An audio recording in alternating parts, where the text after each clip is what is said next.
She paid his bus fare with the last $2 in her coat pocket, and what he did 3 minutes later shut the entire transit station down. The 6:47 a.m. bus from Scarborough to downtown Toronto was never on time in January.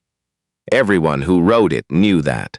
You dressed in layers, you kept your eyes on your phone, you didn't make eye contact, and you definitely didn't talk to strangers at that hour. It was an unspoken agreement between tired people trying to survive the morning. The shelter at Kennedy Station smelled like wet wool and exhaust. A thin layer of ice had formed overnight on the concrete, and a city worker in an orange vest was throwing salt down without much enthusiasm. Maybe 30 people stood in the shelter, shifting from foot to foot, breathing clouds of white air. That's where Adisa was standing. Not Adisa the man in this story. A different name, a different life. But let me tell you about the woman first. Her name was Chiamaka. Wait, no. Her name was Ose. No. Let me get this right, because she deserves to be named correctly. Her name was Yewande Asare, 29 years old. Originally from Accra, Ghana, though she'd spent the last 6 years in Toronto. She stood at the bus shelter in a burgundy winter coat that had started its life as a much better coat and had been demoted, season by season, through hard use. It was clean. She kept everything clean. That was one of the things people noticed about Yewande, without quite knowing they noticed it. That she moved through difficult circumstances without letting them touch her appearance, her posture, or the way she held her face. She worked 2 jobs. Monday through Friday, she was a personal support worker at a long-term care facility on Danforth, where she bathed elderly residents, changed their sheets, listened to their stories, held their hands when the nights got hard. She made $18.75 an hour, which in Toronto in the winter meant you were always cold in one way or another. Tuesday, Thursday, and Saturday evenings, she cleaned offices in the financial district. Bay Street buildings with marble lobbies and security desks and elevators that required a key card after 7.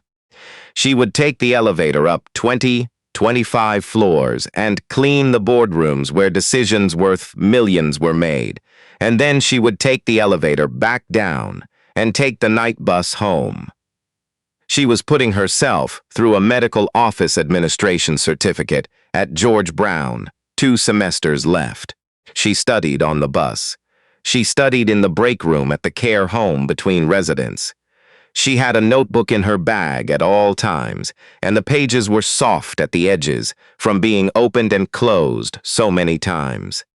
She lived in a 1-bedroom apartment in Scarborough with her younger sister, Ifua, who was 19 and had arrived from Accra 14 months ago.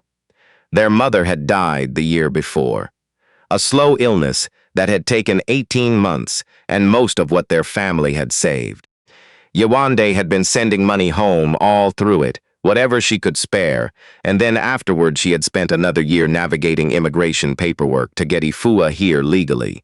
Lawyers, fees, forms, waiting. Always waiting.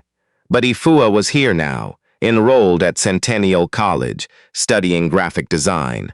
That was the part Yewande held on to on the hard mornings. She didn't tell people about any of this.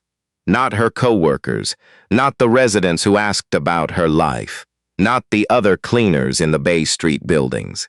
She wasn't private out of shame.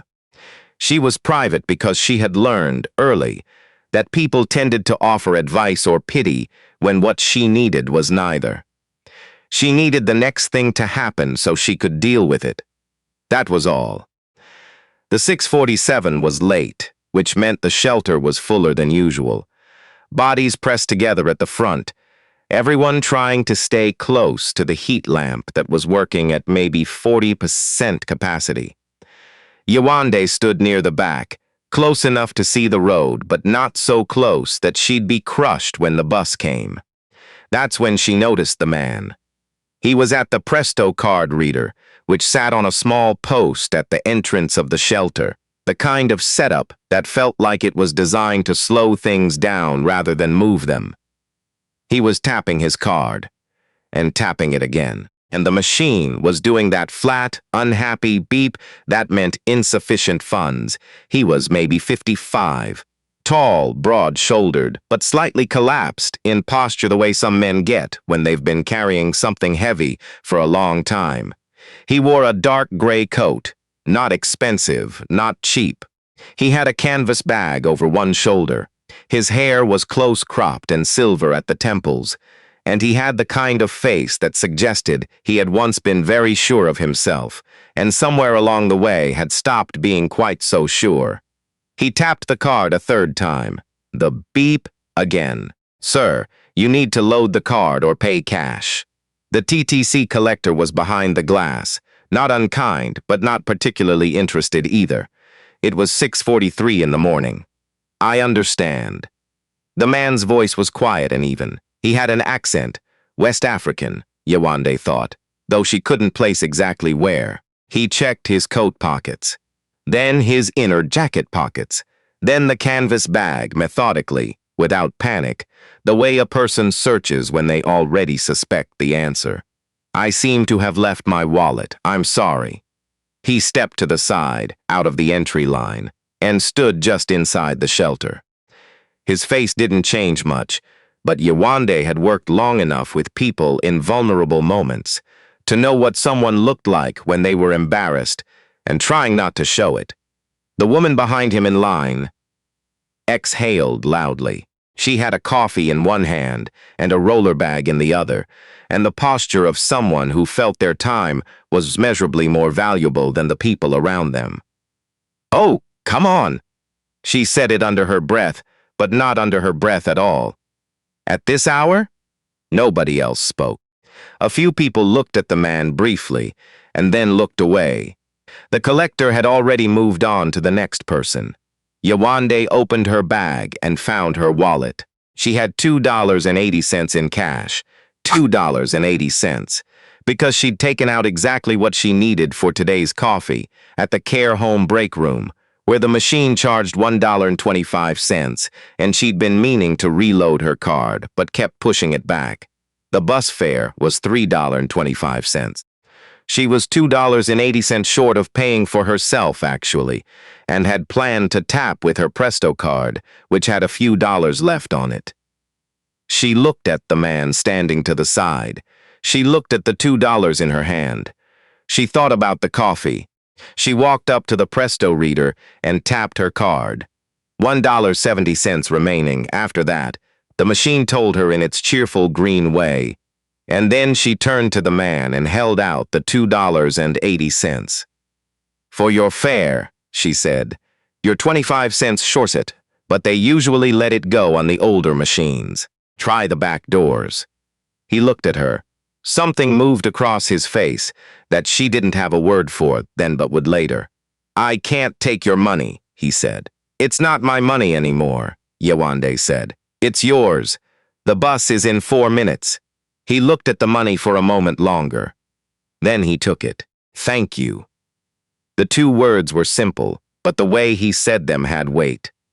"Don't worry about it." She went back to her spot near the edge of the shelter. A woman nearby glanced at her with something between admiration and mild bafflement. The woman with the roller bag was already through the turnstile, coffee in hand, pointedly not looking at anyone. The bus came 2 minutes later, which was 3 minutes ahead of when it usually came, which felt like the universe being unusually cooperative. Yewande got on through the front doors. The man with the canvas bag was already on, standing in the aisle near the middle. She moved to the back, found a seat, took out her notebook. She had forgotten about it by the time the bus reached Woodbine. Before I tell you what happened when they reached Union Station, make sure you're subscribed. If you love stories where quiet people do extraordinary things, hit that button right now, because what comes next is the kind of thing that reminds you why it matters how you treat a stranger on a cold morning. Now, let me go back and tell you who that man really was. His name was Osei Amponsa. Not Osei from the names on a list somewhere. This Osei. 56 years old, born in Kumasi, Ghana, raised by a schoolteacher father and a market trader mother, who could calculate currency exchange rates in her head faster than any phone app, and who could tell you, without asking, whether a person was honest or not. At 30, Osei had come to Canada with $400, a business degree from the University of Ghana, and an idea about supply chain logistics that most people told him was either too ambitious or too early. At 45, he was the founder and majority owner of Amponsa Group, a logistics and stage company with operations in Toronto, Calgary, Vancouver, and 3 West African cities. The portfolio was worth north of $2 billion. He had a corner office on the 43rd floor of a Bay Street tower. He had a driver named Marcus who had worked for him for 9 years. What he did not have, despite everything, was peace. 3 relationships in 12 years. The first, a woman named Claudette, had been warm and steady until his company had a difficult year and lost a major contract. She left within 6 months, not dramatically, but methodically, the way someone executes a contingency plan they'd had in place for a while. Later, he heard she'd told people he had changed. He wasn't sure that was wrong, but he knew which direction the change had gone in, and it wasn't toward having less money. The second, Vivienne, lasted 4 years, smart, charming, present. He discovered one morning that she had been quietly positioning herself on the board of a charity he'd founded in a way that gave her legal access to certain funds. When he confronted her, she said, calmly, that she had just been protecting herself. He still didn't entirely understand what that meant. The third, he didn't talk about the third. After her, Osei stopped trying in that particular way. He gave more to the foundation. He worked more. He called his mother in Kumasi on Sunday evenings and listened to her talk about the neighborhood and the price of plantain and which of his cousins was causing trouble, and it was those calls more than anything else in his week. That felt like solid ground. His mother was 78. Her name was Mom Amma, and she had an uncanny way of knowing things. One Sunday she said, Osei, I want you to do something for me, anything, Mama. I want you to take the bus to work, not the car, the bus, every day for 1 week. He was quiet. The bus. You used to know how to ride the bus. I remember how to ride the bus. Then do it. Leave your wallet, leave your card. Go with nothing and see who the world sends you. Mama, I have meetings. Your meetings will wait. They always do. It's you who doesn't wait. You're always rushing past. He started to argue. She cut him off gently, the way only mothers can. Osei, your father used to say, you cannot know the weight of water unless you've carried the bucket yourself. You've forgotten what the bucket feels like. Go find out again. He sat with it for 2 days. On the 3rd day, he told Marcus to take the week off, and he put on a coat he hadn't worn in 3 years, and he left his wallet on the kitchen counter on purpose, and he walked to the bus stop. He did it on a Tuesday, and on Tuesday the bus was fine. On Wednesday it was fine. On Thursday the bus had a delay, and he was 12 minutes late to a meeting for the first time in 4 years, and something about that, the smallness of it, the way the world didn't end, settled something in him. On Friday morning, at the Kennedy Station shelter, his Presto card ran out. He had not planned for that. He stood to the side and thought, calmly, about what to do next. And then a woman in a burgundy coat walked up and held out $2.80 and said, It's not my money anymore. It's yours. He thought about his mother, about what she'd said about knowing. He took the money. He got on the bus. He stood in the aisle and thought for 7 stops. At Union Station, he stepped off the bus behind the woman in the burgundy coat. She was already moving toward the subway entrance, bag over her shoulder, notebook in hand, earphones in. He almost let her go. He didn't. Excuse me. He touched the sleeve of her coat lightly. She turned. No alarm, just attention. I want to thank you properly. May I ask your name? She looked at him with those steady, direct eyes. Yewande. He repeated it. Asare. He extended his hand. She shook it, once, firm. You're going to the subway? She asked. I'm going to my office, actually. I'll walk from here. Cold morning for walking. I've been relearning that. A pause. Would you let me buy you a coffee? There's a place just inside the station. She looked at her phone. I have 20 minutes before my bus. That's enough time. She considered it. She wasn't the kind of person to do things without thinking about them first, and he could see her thinking now, which he found oddly reassuring. All right, she said. They went to the Tim Hortons inside Union, which was warm and loud, and smelled like the version of morning that Canada runs on. He bought 2 large coffees. She added a cream and 1 sugar. He had his black. What do you do? He asked. PSW, she said. Personal support worker. Danforth Care Home. She said it without apology or softening, the way you name something you're not ashamed of. I also clean offices in the evenings. And I'm finishing a certificate at George Brown Medical Administration? Yes. 2 semesters. That's a full life, he said. It's full, she agreed, with a kind of small, dry humor that he didn't expect and liked immediately. Do you live near Kennedy? Scarborough. With my younger sister. She's studying at Centennial. Something shifted slightly in her face when she mentioned the sister. Not sadness, exactly, but the particular expression of someone who carries a weight they don't mind carrying. I brought her over from Ghana. Our mother passed last year. I'm sorry. Thank you. A beat. She's doing well, my sister. Top of her program. She's going to be fine. She said it the way people say things they need to believe and have decided to believe and are, through the act of deciding, making true.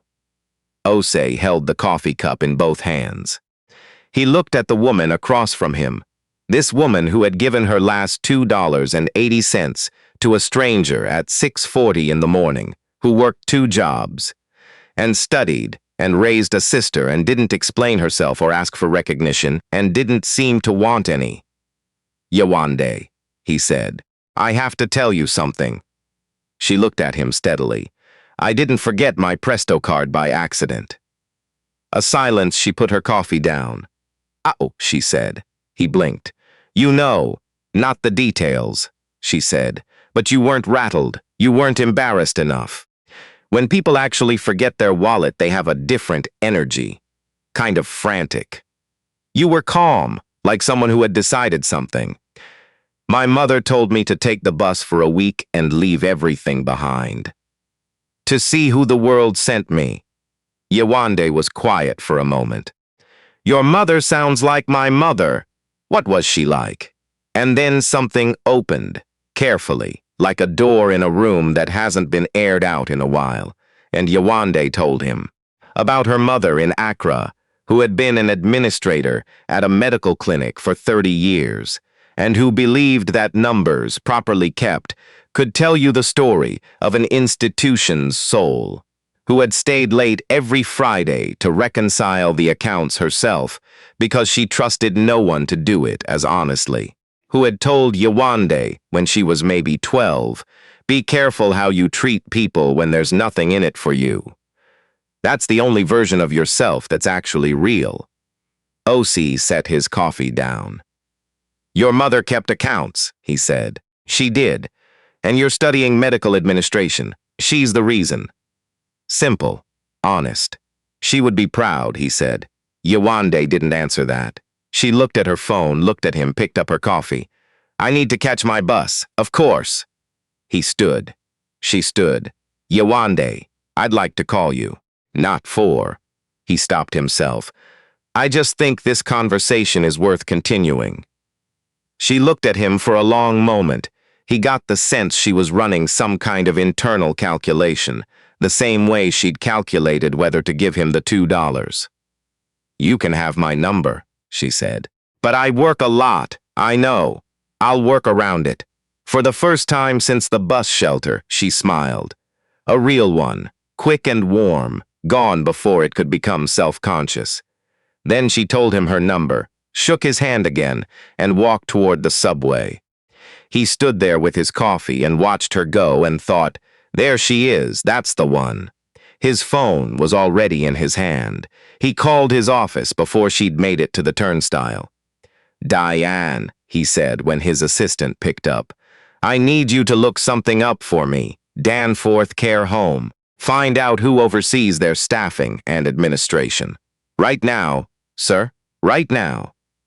Meanwhile, something else was happening that Yewande didn't know about yet. There had been a woman at the bus shelter that morning, standing near the Presto reader when Ose's card declined. She had not said the words out loud that the woman with the roller bag had said. She'd been more careful than that, but she had sent a voice note to a friend at 6:48 a.m. in the parking lot, and in it she had said, this man at my bus stop, I'm guessing homeless or something, tried to pay with an empty card, and then some woman just gave him her money, like, girl, some people are just too much. She had laughed. Her name was Portia. Portia was a district coordinator for a downtown retail company. She had been at that shelter because her car was in the shop. She did not expect anyone she knew to hear the voice note. Someone she knew heard the voice note. It was a cousin who posted a screenshot of the transcription on Twitter with the comment, "Why are people like this?" The screenshot spread in that quiet, efficient way that screenshots do. By the afternoon, it had been seen by enough people that someone in the background of the original video footage, because there had been a teenager with a phone, there's always a teenager with a phone, had matched Portia's voice to the face. And by Thursday, the caption under her photo was, this woman mocked a stranger who couldn't pay his bus fare, while another woman gave her last money to help him, and the man was Ose Amponsa. Portia did not know who Ose Amponsa was, but her company did. Her district director called her Friday morning. I need you to understand that this is about conduct, not the video, he said, which is what people say when it is absolutely about the video. Your tone in that recording is inconsistent with how we represent ourselves to our communities and our staff. I didn't say anything that bad.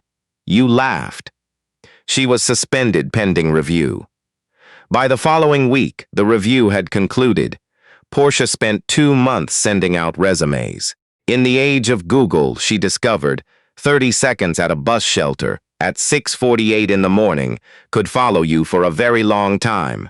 But Yewande knew none of this yet. Yewande was at work. She was changing the sheets on the bed of a woman named Miss Cora, 81 years old, Jamaican-Canadian, sharp as a pin, who had been at Danforth Care Home for 8 months, and who had taken a particular interest in Yewande from her first week.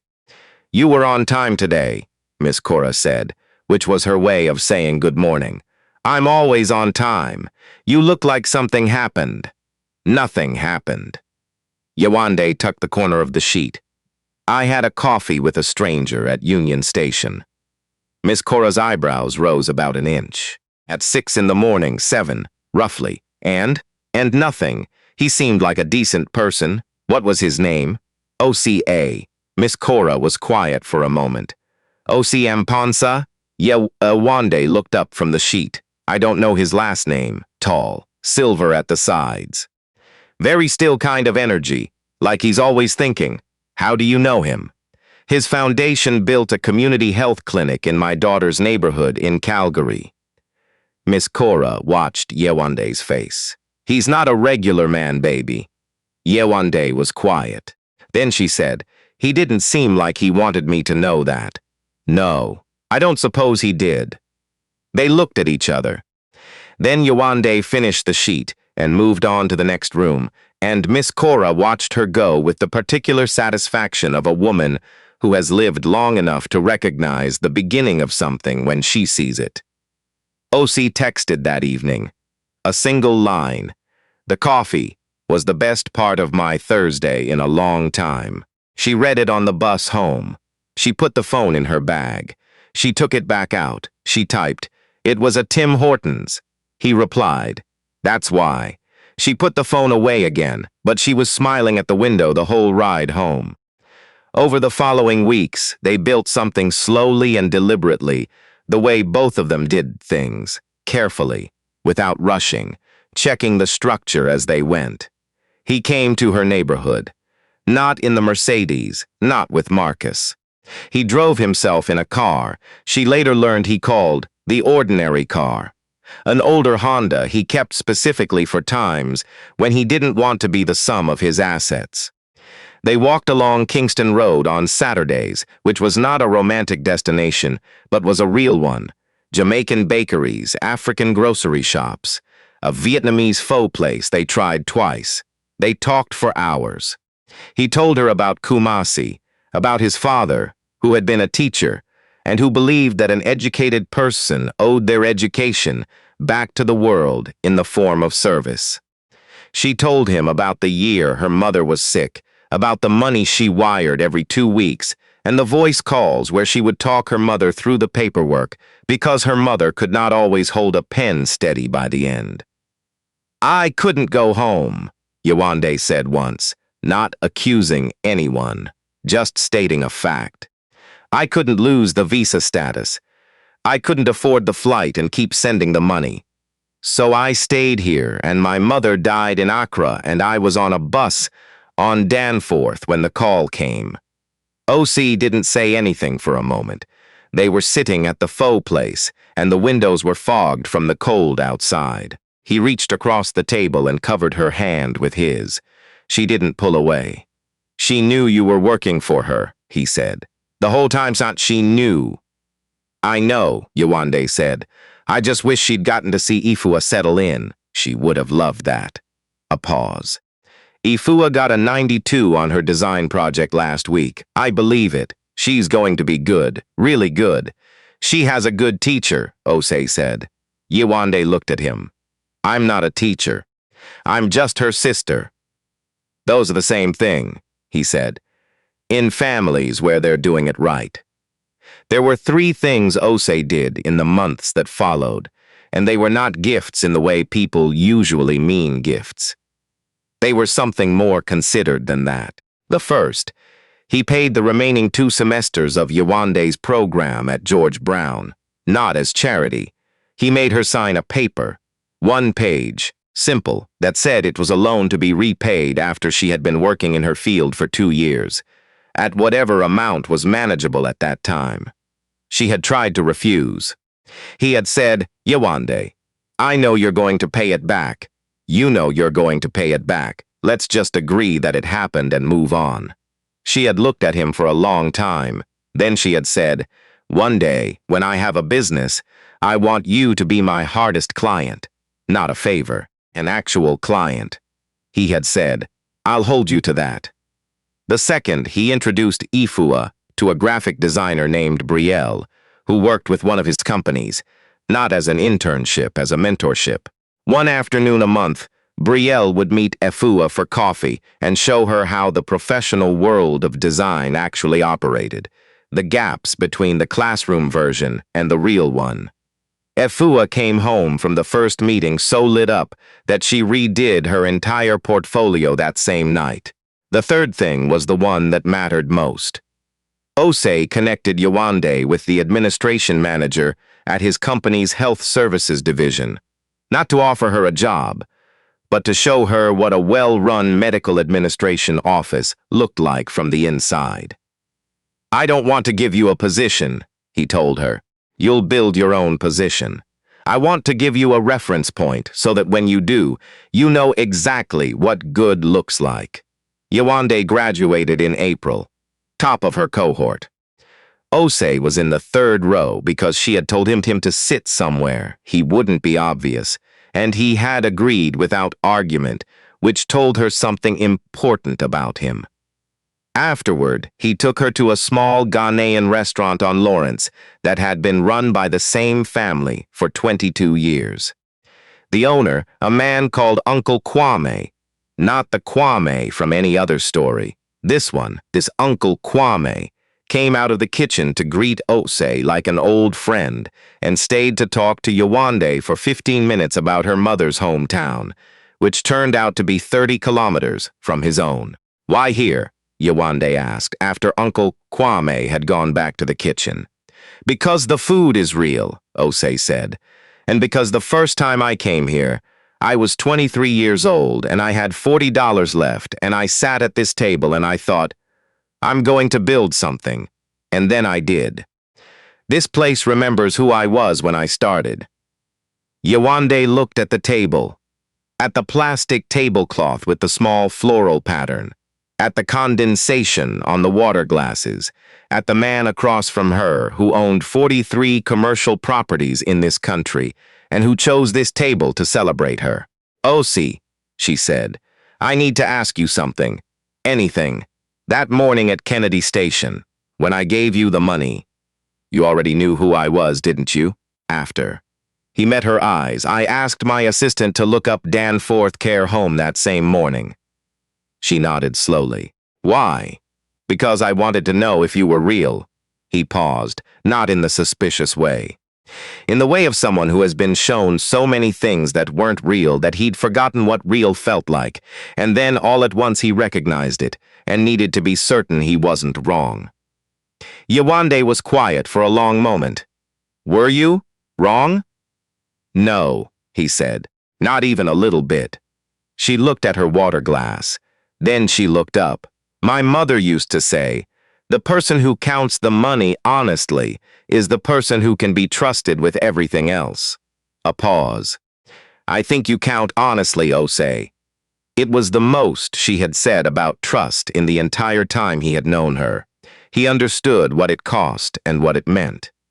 He reached into the pocket of his coat, the ordinary coat, from the ordinary car, and set something on the table between them. It was a small box. Not velvet, not elaborate, just a box. Inside was a ring. Simple gold, narrow band, not flashy. He had not had a stone set in it. Instead, the inside was engraved with 2 words and a number. Kennedy Station. 2.80 cents. "That's what it cost," he said. $2.80.